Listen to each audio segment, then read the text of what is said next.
Shalom, shalom bien-aimé, shalom la famille. Je rends vraiment grâce à Dieu pour ta vie bien-aimé, pour le souffle de vie que notre Dieu a renouvelé en chacun de nous.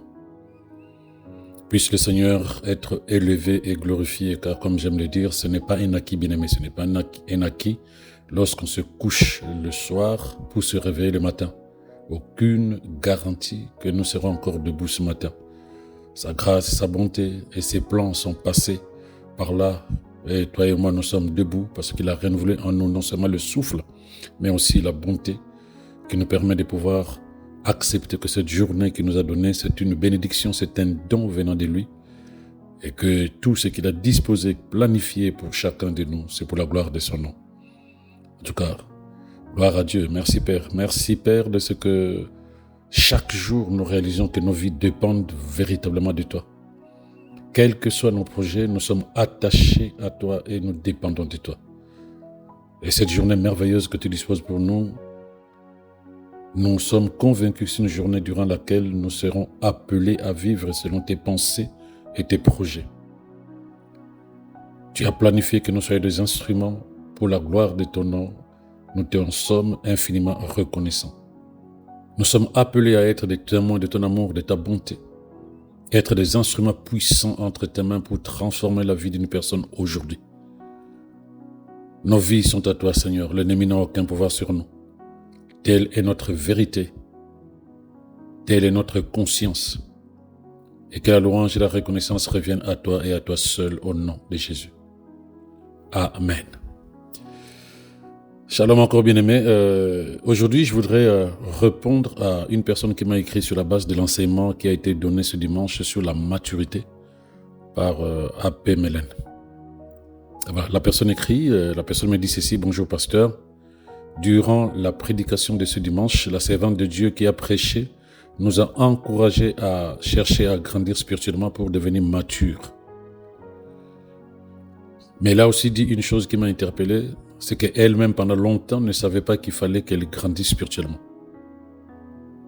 C'est le cas sûrement de beaucoup de personnes, entre autres moi. Ma question est: comment savoir que j'ai besoin de travailler à ma maturité spirituelle? Parce que je ne me suis jamais vu immature spirituellement. Merci pour tous ces enseignements que vous nous donnez et qui nous transforment véritablement. Que le Seigneur continue à vous bénir abondamment, votre sœur en Christ.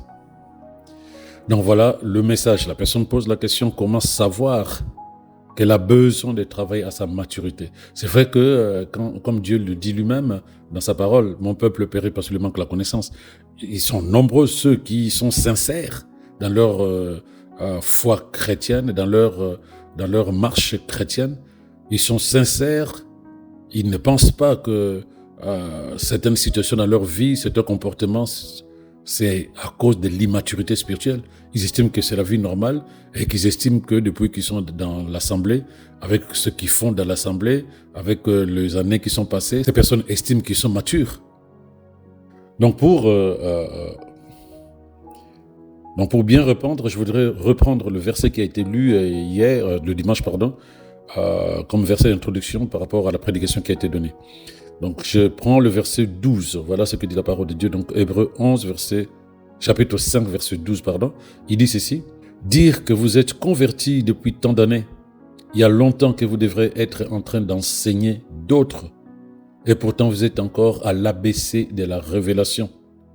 Vous avez vous-même besoin de quelqu'un qui vous réapprenne les premiers rudiments des paroles de Dieu. Vous ne supportez que le lait, non la nourriture solide.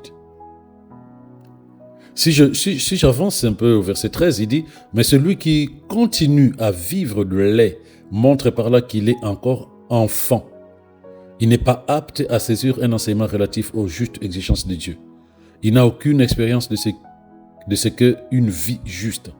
C'est encore un bébé. Donc je prends ces deux versets du chapitre 5, Hébreux 5, versets 12 à 13.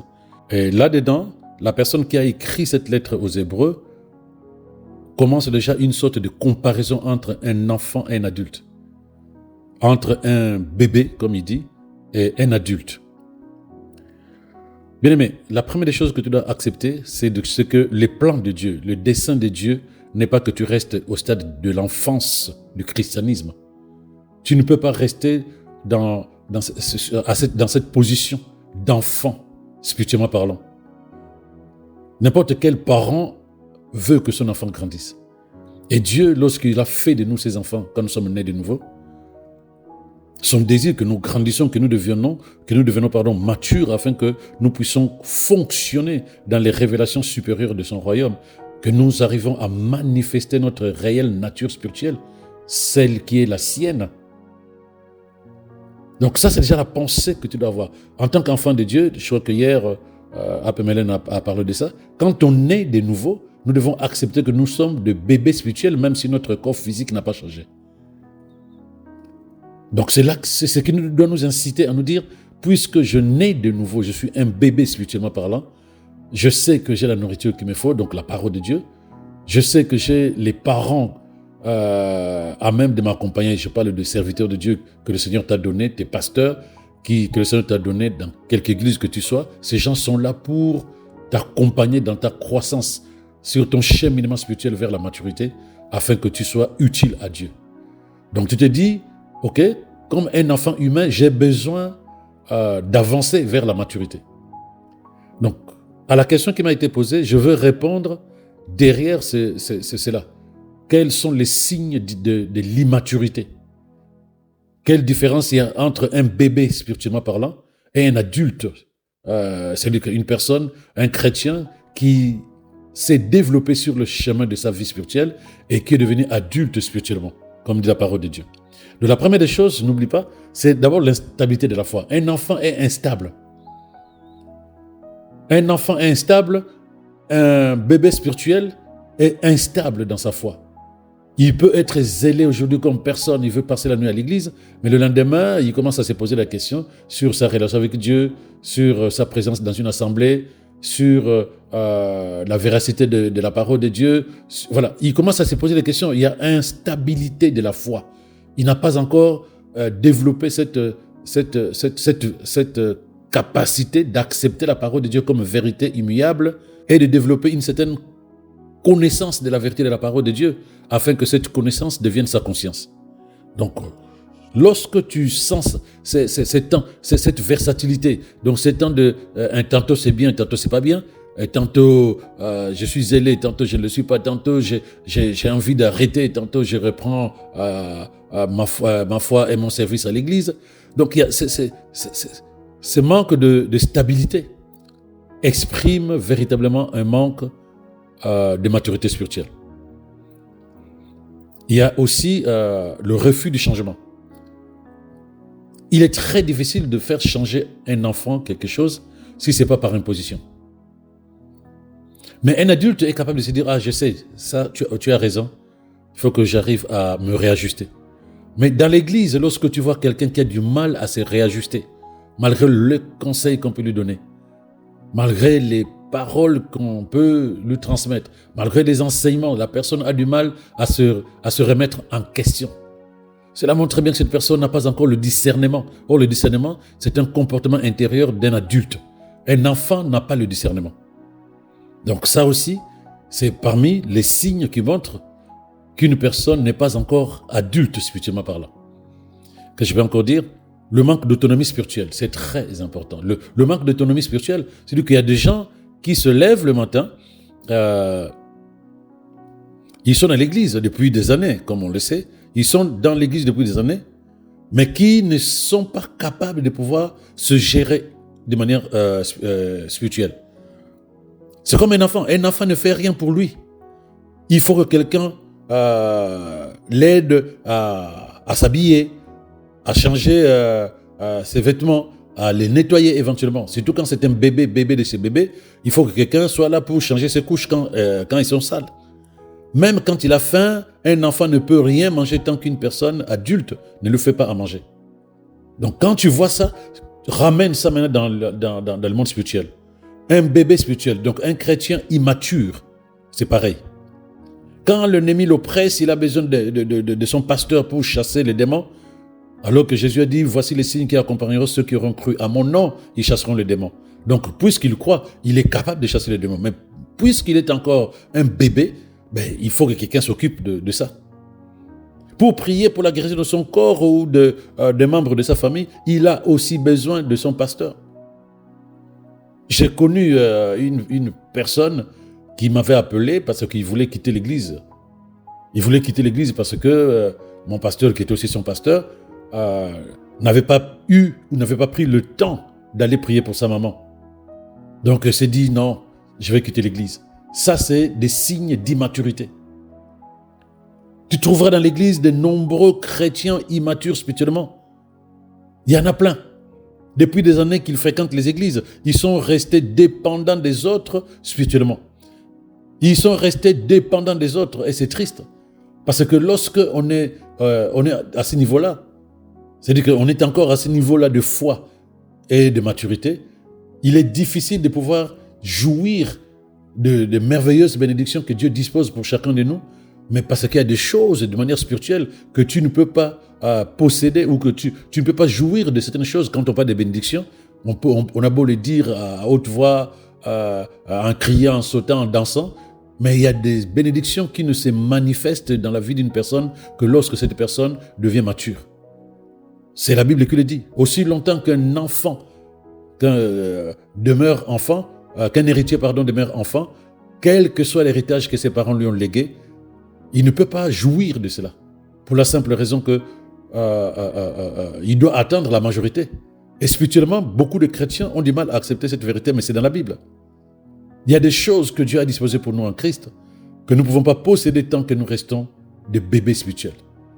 Mais en grandissant, nous voyons progressivement que nous commençons à développer une certaine manière de penser qui nous amène progressivement à jouir des bénédictions que Dieu a disposées pour nous en Christ, parce que nous montons progressivement vers la connexion essentielle qui nous permet de pouvoir être en communion avec le Saint-Esprit, qui va nous révéler les choses cachées et qui va parler à notre esprit, qui va révéler à notre esprit tout ce que Dieu a disposé pour nous. Et notre regard ne sera plus un regard humain, il sera un regard spirituel, parce que nous aurons eu à manifester la nature de Christ qui s'est développée progressivement au-dedans de nous par la parole et le Saint-Esprit.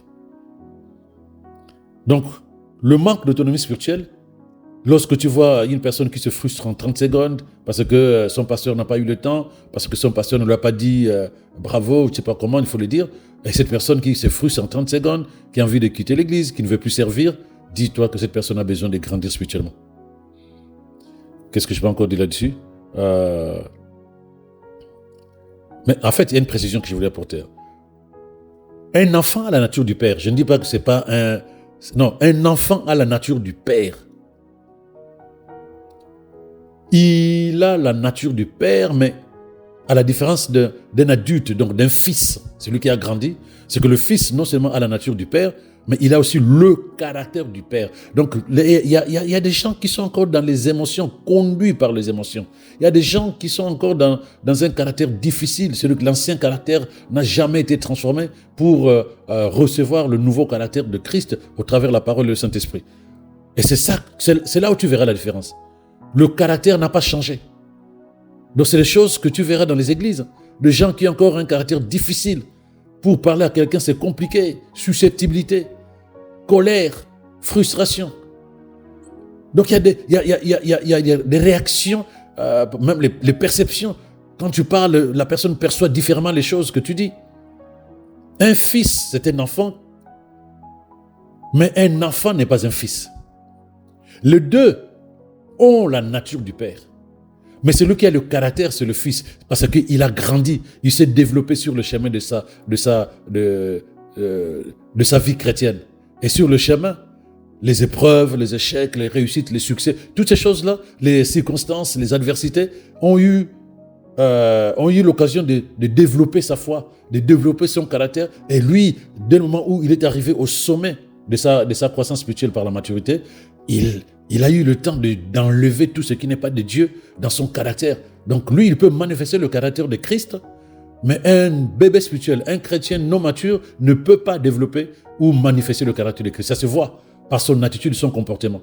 Quand on lui parle, un enfant a besoin qu'on l'acclame matin, midi, soir, qu'on lui dise « Bravo chérie, tu as bien travaillé, bravo mon fils, tu es le meilleur ». Parce qu'en réalité, un enfant est plus dans le paraître que dans l'être. L'enfant est dans le paraître. Dans l'église, tu auras des personnes non matures spirituellement qui vivent, qui servent dans le paraître. Tant que les gens valident ce qu'ils font, tant que les gens les acclament ou les félicitent dans ce qu'ils sont, dans ce qu'ils font, ils vont continuer à jouer leur rôle. Tu te diras, ah ouais, il y a quelqu'un qui est disponible pour le ministère, il y a quelqu'un qui est disponible pour le service, il y a quelqu'un qui est disponible pour soutenir les pasteurs. Mais il suffit qu'il y ait un souci, soit avec le pasteur, avec un frère, une personne qui a l'autorité dans l'église. Automatiquement, tu ne vois plus cette personne-là continuer à servir comme elle servait. Un enfant a tout le temps envie qu'on apprécie ce qu'il fait. Un enfant a besoin qu'on valide ce qu'il fait. Un enfant se nourrit des approbations des autres autour de lui. C'est son carburant pour continuer à faire. Mais dès que les gens autour de lui ne s'intéressent plus à ce qu'il fait, l'enfant se décourage. Il baisse les bras. Il se frustre. Parfois, il s'énerve. Parfois, il s'attriste. Parce que quand il va appeler sa mère ou son père, « Regardez, maman, regarde, je vais sauter encore, regarde. » Mais sa maman est occupée à causer avec quelqu'un à côté. Ben, quand il va venir, soit en pleurs, soit en colère. Pourquoi? Parce qu'on n'a pas continué à lui envoyer des bravos, des félicitations. « Mon fils, tu es le meilleur. Tu es un champion. » Le chrétien immature, c'est la même chose. Le chrétien immature spirituellement a envie qu'on le voit faire, qu'on le voit servir, qu'on l'entende prier ou danser. Et quand ces actions ne sont plus suivies des félicitations, des bravos, il arrête de servir, il arrête d'agir. Et malheureusement, dans nos églises, il y a tellement de chrétiens, bébés spirituels, immatures, qui se comportent comme ça. Dès qu'ils voient les autorités spirituelles, ils s'excitent, ils montrent qu'ils sont les meilleurs, ils font tout pour que le pasteur ou les autres sœurs ou les responsables se disent « Waouh, béni sois-tu Seigneur de nous avoir amené ton serviteur ou ta servante. Et là, il est bien. » Mais dès qu'ils verront que les autorités spirituelles ne semblent plus prêter attention à ce qu'ils font, ils abandonnent automatiquement. Je n'ai plus envie. Je vais chercher la face de Dieu pour connaître mon ministère. Je change d'église, car ici, on ne reconnaît pas et on n'encourage pas mon ministère. Ça, c'est un bébé. Parce que simplement, pendant longtemps, il s'est nourri de bravos, de félicitations. Mais dès qu'on arrête, automatiquement, lui aussi arrête. C'était son carburant. Mais en revanche, le fils, c'est-à-dire que le chrétien mature, qui manifeste la nature de son père, lui ne porte pas de masque. L'hypocrisie, c'est une apparence, c'est un masque que quelqu'un qui n'est pas aime porter dans une assemblée. Il n'est pas, elle n'est pas, mais il va porter ce masque-là pour faire semblant, pour montrer aux gens, voilà ce que je suis. Dieu n'est pas le Dieu de l'apparence. Donc quand tu vois quelqu'un qui fonctionne dans l'apparence, cette personne n'a pas grandi. Donc du coup, fais semblant d'être une grande personne spirituellement, d'être mature spirituellement, d'être capable spirituellement, alors qu'il suffit de se laisser accompagner par le Saint-Esprit et la parole, de se laisser accompagner par le conseil de son berger, et cette personne arrivera à la maturité. Non, on va porter des masques pour montrer qu'on est là. Mais il suffit de rien, tu découvres que cette personne n'a jamais été mature spirituellement. Donc ce sont des signes qui font la différence entre quelqu'un qui est stable spirituellement, mature spirituellement, et quelqu'un qui a besoin de travailler pour devenir mature. Donc ça, c'est très important. Au-delà de ce que j'ai dit tout à l'heure, que l'enfant est héritier mais ne jouit pas de son héritage, et je vais ajouter quoi? L'enfant ne connaît pas la valeur des choses. Un enfant ne connaît pas la valeur des choses. Par exemple, un bébé spirituel, né de nouveau, il a bien dit, je donne ma vie à Jésus, merci Seigneur pour l'œuvre de la croix, mais il ne connaît pas la valeur du sang qui a été versé à la croix. C'est d'une tristesse. Dans l'église, beaucoup de personnes n'ont aucune considération de ce que Jésus a fait à la croix. Ils essaient de développer les émotions, merci Seigneur pour le salut à la croix, mais ils ne savent pas de quoi il s'agit, ils ne connaissent pas la valeur. Un enfant ne connaît pas la valeur d'une chose. Tu peux lui donner une montre de 2000 €, l'enfant ne connaît pas la valeur, demain il va te mettre ça dans l'eau, ou sinon jeter au feu. Il ne connaît pas la valeur des choses qu'on lui donne. Un bébé spirituel, c'est la même chose. Il ne connaît pas vraiment la valeur du sang versé à la croix pour lui.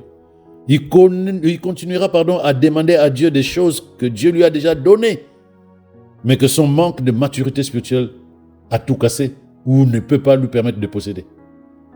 Tu verras donc dans les églises de gens qui prient d'une manière, qui prient comme si Jésus n'a rien fait, qui continuent à avoir peur des sorciers, des démons, ils continuent à penser qu'ils sont maudits, ils continuent à penser que Dieu ne les aime pas, ils continuent à penser que Dieu les punit, ils continuent à penser que lorsqu'ils prient, c'est là où Dieu va les bénir. Donc ils sont dans une logique qui n'est pas une logique d'adulte spirituellement parlant. C'est triste, mais c'est ça dans les églises. Et c'est là où le pasteur doit aller chercher encore ces personnes, leur expliquer la vérité de la parole de Dieu. Mais tant qu'ils ne grandissent pas, il y a des choses qu'ils ne comprendront pas. Ce qui fait que dans l'église, tu verras quelqu'un qui est dans une assemblée, mais qui n'est pas d'accord avec son pasteur sur beaucoup de choses. Parce que son niveau de maturité spirituelle, son niveau de croissance, si tu veux, ne lui permet pas de discerner la vérité qui est transmise au travers des enseignements qu'on lui donne. Cette personne a besoin de se nourrir, comme dit l'apôtre qui a écrit le livre d'Hébreux, du lait. C'est-à-dire que ce qui sied à sa façon de réfléchir. Ce qui sied, ce qui convient à sa culture, à sa mentalité. Donc du coup, cette personne sera toujours, si pas en contradiction, mais va toujours aller sur les réseaux sociaux chercher d'autres enseignements qui vont convenir à sa façon de penser. Et malheureusement, ce comportement ne peut pas lui permettre de pouvoir grandir spirituellement. Ce n'est pas possible. Ce n'est pas possible du tout.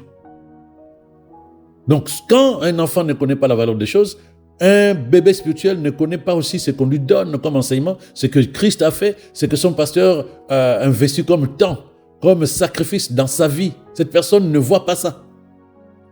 Au contraire, ce sont des personnes que l'ennemi utilise pour détruire l'assemblée. Et oui, pour détruire la foi des autres. Leur caractère n'a pas changé. Ils sont toujours dans les émotions, dans les frustrations. Ils détruisent le ministère de ceux que le Seigneur essaie de bâtir, de construire, de préparer. Ils détruisent ce qu'on leur confie. Et même quand tu lui donnes quelque chose à développer, cette chose que tu lui as donnée, cette mission que tu lui as donnée, il ne peut pas la faire grandir, la faire évoluer, parce que lui-même déjà, il n'évolue pas. Il ne peut pas faire grandir ce que tu lui donnes comme responsabilité dans une assemblée. Ils détruisent la foi de ceux qui sont faibles. Comment? Mais par leur manière de vivre, leur caractère. Les faibles, ils se diront, purée, mais si c'est ça le chrétien, je ne peux pas. Parce que le caractère n'a pas changé. Souvent les gens disent, oui, c'est le pasteur, il n'a pas beaucoup prié, tout ça. Non. La destruction de l'église vient rarement du diable. Il va utiliser, lui, s'il veut vraiment détruire, c'est parce qu'il y a des dispositions au sein de l'assemblée, des dispositions dans la vie d'une personne. C'est souvent les bébés spirituels, les personnes qui n'ont pas de maturité.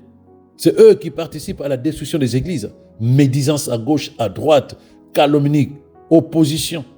Ils ne comprennent pas la valeur de l'œuvre de Dieu. Ils critiquent leur pasteur parce que, copieusement, ils passent leur temps à critiquer ce qui ne va pas dans l'assemblée. Mais un fils, spirituellement parlant, un adulte spirituel, il va plutôt s'investir, travailler à la stabilité de son église, à l'évolution de son église. Il va décharger son pasteur. Il est capable à pouvoir et à prendre spirituellement en charge tout ce qu'on lui demande de faire. Il n'a pas besoin qu'on lui dise quoi faire pour sa santé spirituelle. Il apprend à développer chaque jour une relation plus profonde et plus personnelle avec Dieu sans intermédiaire. Et c'est ça qui va nous donner une autonomie spirituelle, mais surtout aussi une capacité de participer à la vie de l'Église. Il se sent concerné par ce qui se passe à l'Assemblée. Pendant que les bébés spirituels, les chrétiens immatures passent leur temps à critiquer tout ce qui ne va pas. Ne perds pas de vue aussi que un enfant humain, fait plutôt ce qui lui plaît et non pas ce qu'il doit faire. Donc un enfant n'a pas de discipline. Un enfant n'a pas de discipline, il vit d'instinct. Pareil pour un bébé spirituel. Un chrétien non mature, il n'est pas discipliné, c'est-à-dire qu'il n'est pas conduit par la parole. Il a du mal à obéir à la parole de Dieu. Il a du mal à obéir à la parole de Dieu. Il vit d'émotions. Il vit de pulsions de son âme. Il ne faut pas dire à un enfant, va dormir. Surtout s'il était devant la télé. Non, tu vas avoir un problème avec l'enfant. Il ne faut pas surtout lui demander de manger autre chose que sa pizza ou son McDo préféré. Tant que tu lui donnes ce qui lui plaît, vous serez des bons amis. Vous serez des bons amis.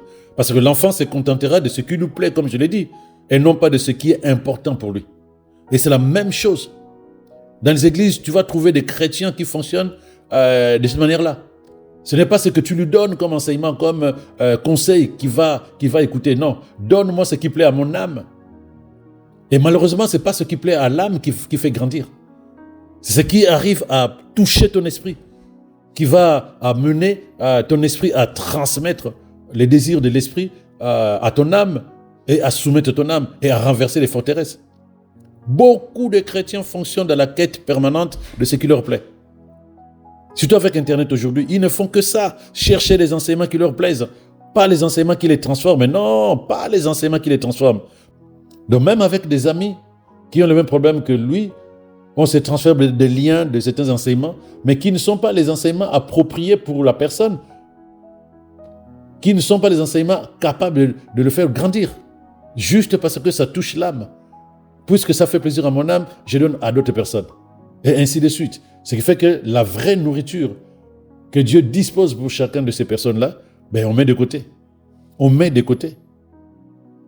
Donc pour des personnes comme celle-là, tu es avec eux tant que tu fais ce qui cadre à leur désir. Tant que tu fais ou tu leur donnes ce qui cadre à ce qu'ils ont envie d'avoir ou de faire.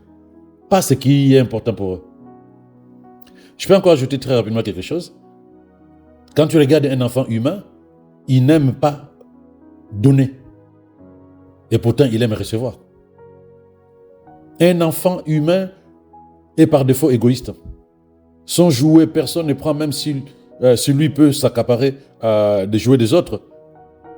Il ne va pas aimer que tu touches à ce qui lui appartient. Et quand tu as dans une assemblée des personnes, des bébés spirituels si tu veux, quand tu as dans une assemblée de bébés spirituels, des personnes qui sont là, mais qui ne sont pas encore matures ou qui ne veulent pas grandir spirituellement, n'attends pas que ces personnes participent au développement de ton église.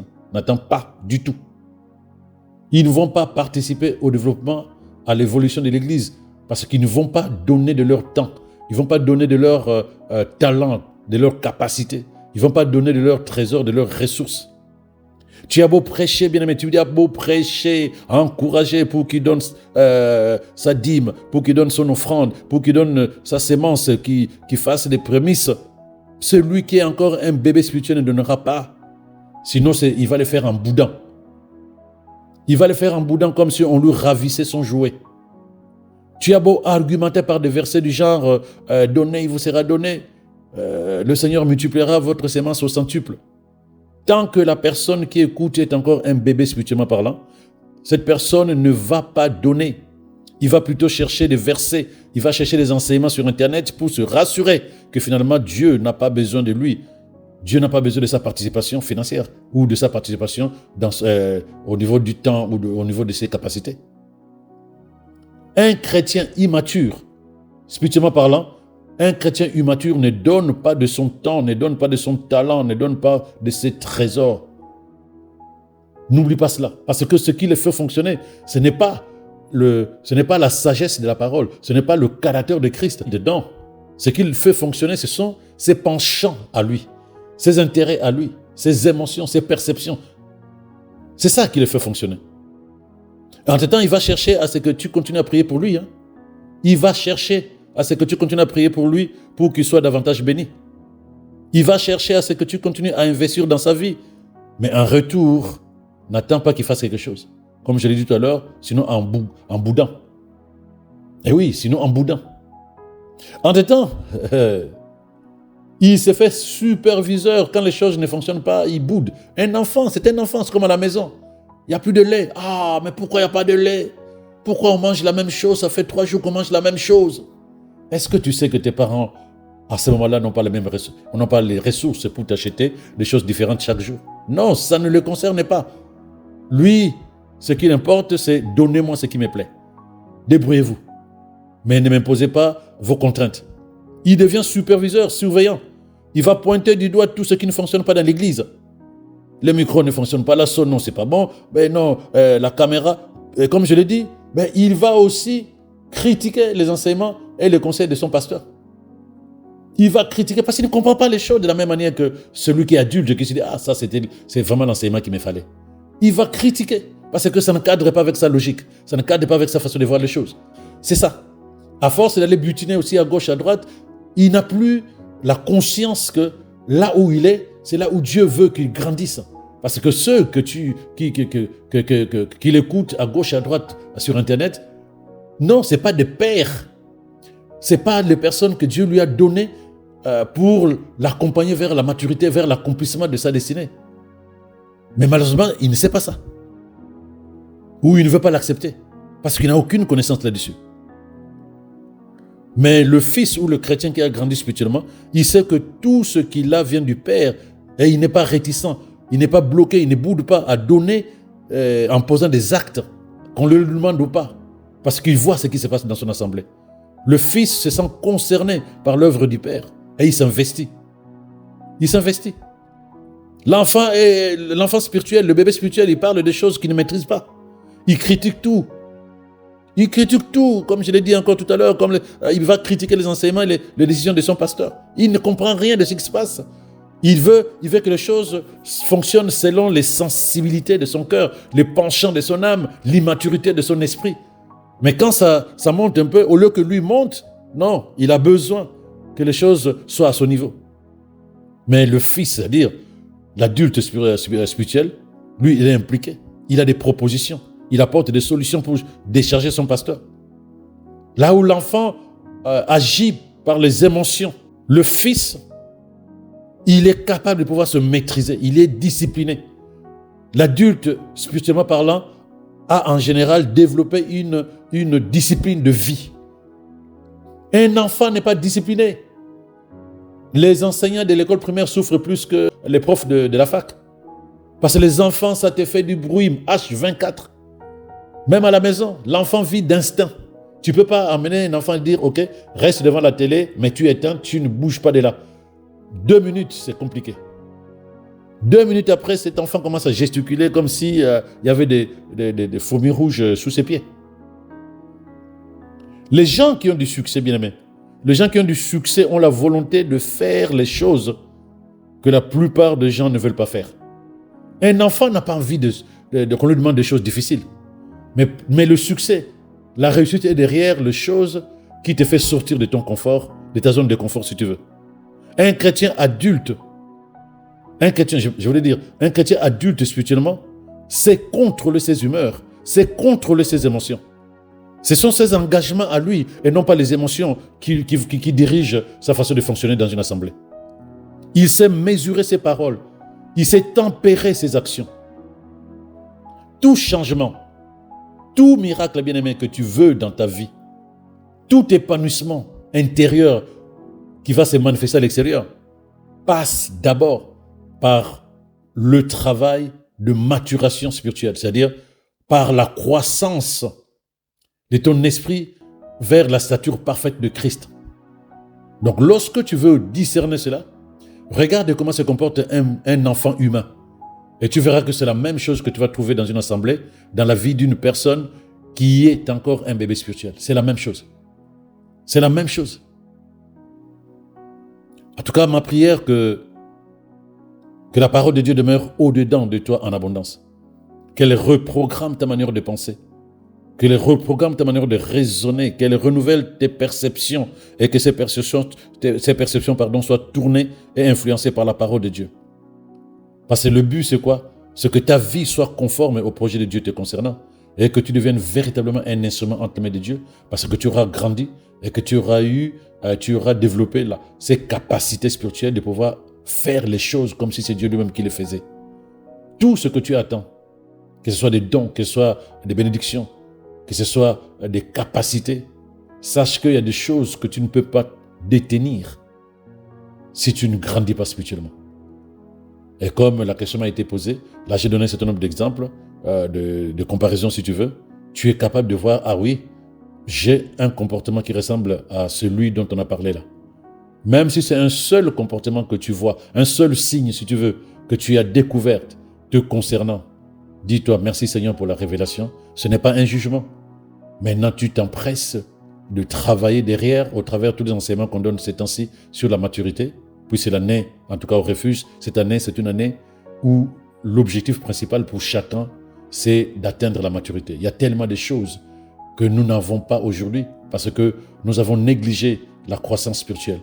Il y a tellement de choses que nous posséderons demain lorsque nous serons tous dans la stature parfaite de Christ, c'est-à-dire dans la maturité spirituelle. Parce que c'est là où Dieu nous attend pour que la vie qu'il nous a donnée en Christ ne peut pas se manifester à 100% si nous ne sommes pas matures spirituellement. En tout cas, que le bonheur et la grâce de Dieu t'accompagnent, bien-aimé, toute cette journée au nom de Jésus. Shalom, shalom à toi.